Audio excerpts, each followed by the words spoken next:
യു.ഡി.എഫിൻ്റെ മലബാറിലെ പ്രചാരണം കൊഴുപ്പിക്കാൻ ഇന്ന് രാഹുൽ ഗാന്ധി എത്തേണ്ടിയിരുന്ന വേദിയാണ് എനിക്ക് പുറകിലുള്ളത്. നമുക്ക് കാണാം, വലിയ തരത്തിലുള്ള സന്നാഹമാണ് യു.ഡി.എഫ് ക്യാമ്പ് ഈ ഒരു ഇലക്ഷൻ പ്രചരണത്തിനായി ഒരുക്കിയിരുന്നത്. അതേസമയം തന്നെ സോണിയാഗാന്ധിയുടെ അസുഖത്തെ തുടർന്നാണ് രാഹുൽ ഗാന്ധി കോഴിക്കോട്ടേക്കുള്ള യാത്ര ഇപ്പോൾ ഒഴിവാക്കിയിട്ടുള്ളത്. പകരം കോൺഗ്രസ് അധ്യക്ഷൻ മല്ലികാർജ്ജുൻ ഖാർഗെ എത്തുമെന്നാണ് അറിയിച്ചിട്ടുള്ളത്. യു.ഡി.എഫ് ക്യാമ്പ് വലിയ സർപ്രൈസുകളും ഈ ഒരു യാത്രയുമായി ബന്ധപ്പെട്ട് ഒരുക്കിയിരുന്നു. ഒരു ബസ് തന്നെ ഇവിടെ തയ്യാറാക്കി നിർത്തിയിരുന്നു.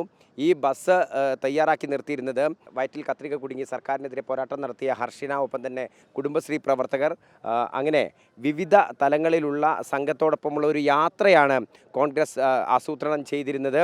എന്നാൽ ഇതാണിപ്പോൾ ഉപേക്ഷിക്കേണ്ടി വന്നിരിക്കുന്നത്. മല്ലികാർജ്ജുൻ ഖാർഗെ എത്തുകയാണെങ്കിൽ അദ്ദേഹം ഇതേപോലെ തന്നെ ഇത്തരത്തിലുള്ള സംഘത്തിനൊപ്പം യാത്ര ചെയ്യും എന്നുള്ളതാണ് ഇപ്പോൾ കരുതുന്നത്.